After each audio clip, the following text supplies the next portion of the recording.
Hey, I need more subscribers. Ignore the chair. My other one, I leant back in it. It broke.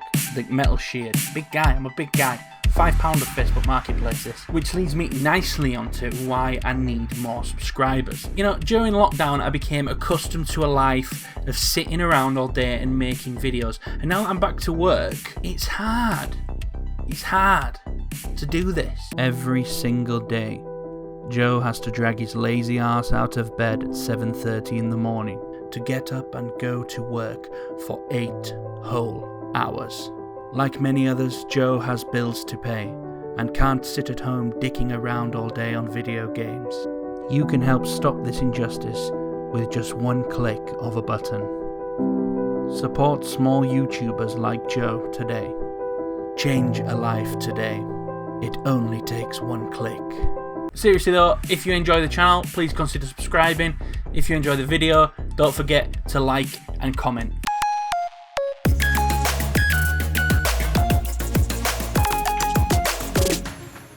"2021 has kind of been a slow year for gaming, right? Is it just me who thinks that? We have 2 brand new consoles, and then we have the Nintendo Switch, which is absolutely tearing the industry to shreds at the minute. The perfect stage has been set for an incredible year of gaming, yet for some reason, we only really have a handful of games to talk about. If that, we had Hitman 3 in January. We had... What did we have in February? Did we have anything in February? Late March we got Monster Hunter Rise on the Nintendo Switch, and late April we got Returnal on the PS5. Obviously at the start of May this month we got Resident Evil Village, which is kind of like the first real big franchise game that we got this year. I guess, can I say that with Monster Hunter Rise coming out? But yeah, whatever, you know.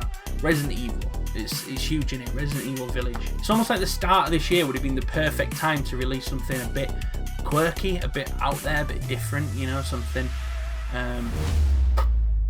to play.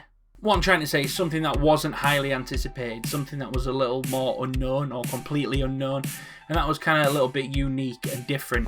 Wait, that's what we got in February. We got Valheim. Valheim is the perfect example of a hidden gem. It's one of those games that nobody gave a shit about, nobody even knew about until it dropped. And when it did, everybody went wild for it. And take no credit away from Valheim, it's a fantastic game. It lends on some great gameplay elements from the survival genre, but added something a little bit different and a little bit unique to the mix. But it was almost kind of like a perfect storm as well, because the game dropped at a time when it wasn't living in the shadows of any AAA titles. The gaming world was kind of quiet in terms of, you know, big hyped releases, so people were searching for something to play. Not only that, but survival games were peaking at the time, because back in January a bunch of the world's biggest streamers all decided to start playing Rust relentlessly.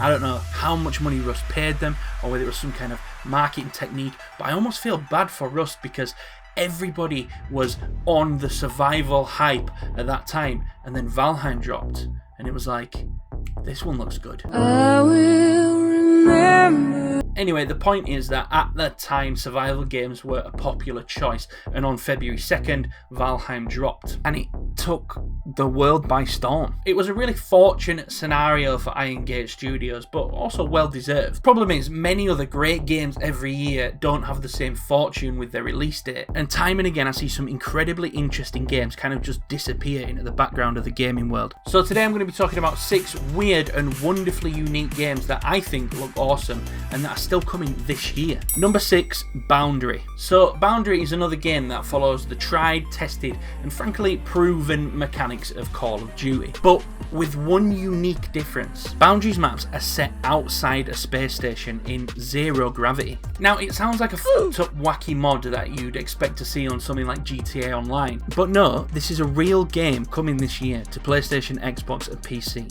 Now I get it, if some fat blue-haired bozo came to me and shoved this game in my face and said, oh, it's Call of Duty but in zero gravity, I'd be like, that sounds fucking disgraceful. But I just want to highlight why I think this might actually have some legs. Firstly, shooting guns in space. I'm not sure how the science works, but I'm going to go out on a limb and assume that it doesn't work the same as down here, you know, on Earth with gravity and air. Anyway, from the looks of the trailer, they've ignored whatever the science is and kept the gunplay as it would be here.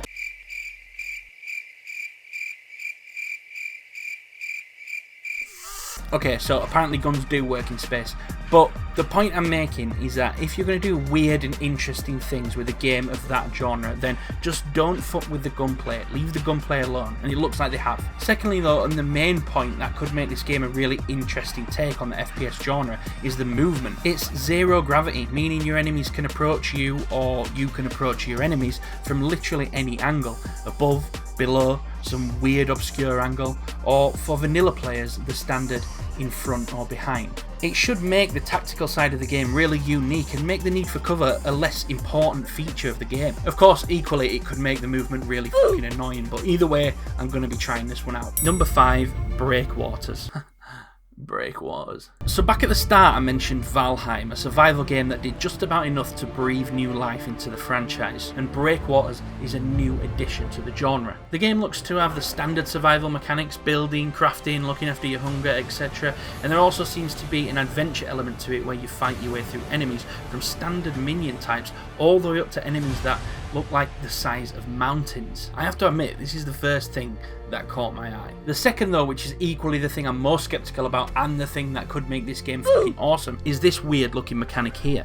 So it looks like you have some sort of potion bottle which allows you to manipulate the water terrain. I'm not talking just a little, I'm talking like Moses parting the sea level of shifting oceans. Now the reason I'm skeptical is because I really have no idea how this plays into the game, whether it's an essential part of gameplay or whether it's just a cool added feature. My hope is that it's actually an essential part of the game, used across a multitude of ways like puzzle solving, building and combat. Either way, Breakwater seems to have enough different about it to pique my interest, and survival games with a cool twist do tend to do well. The game first showed up on a Kickstarter campaign with a $10,000 goal, which it reached within 3.5 hours of being posted, and has since gone on to raise $98k. No official release date yet, but the game's Kickstarter page estimates the release to be July 2021. Number 4, Goodbye Volcano High. Some of you might recognise this as it was featured on the PS5 event back in June last year where Sony revealed the PS5 console. Now whilst developers Co-op were probably completely pumped to be able to show their upcoming project at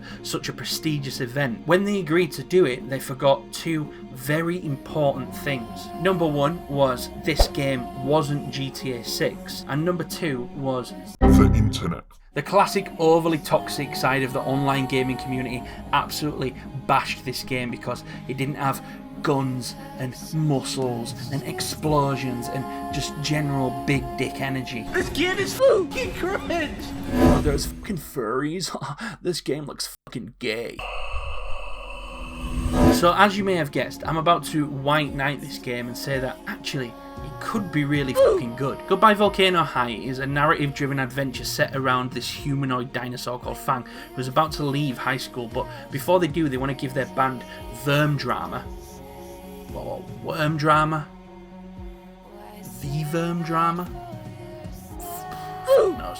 Anyway, Fang wants to give their band one last push to try go viral and make it big. Now I'm assuming this is just the surface level of the story, as the official synopsis weighs heavily on a journey of self-discovery, love and the end of an era as an array of diverse characters make their way through their senior year at Volcano High. The art style in the game looks awesome and very unique. The game will apparently have branching storylines and a huge variety of mini-games. Goodbye Volcano High also has a strong LGBTQ+ representation, with the main character Fang being gender neutral and the character's profile states Fang is genderqueer and pan. We can also expect a strong LGBTQ representation in the actual narrative. All in all, it looks to be a really unique and fresh gaming experience, but the proof is in the pudding. This game is a narrative experience, and it's down to the writers of that narrative to ensure the story is engaging, exciting, tense, emotional, and most importantly, a relatable experience to its players. Number 3, The Day Before. Oh wee!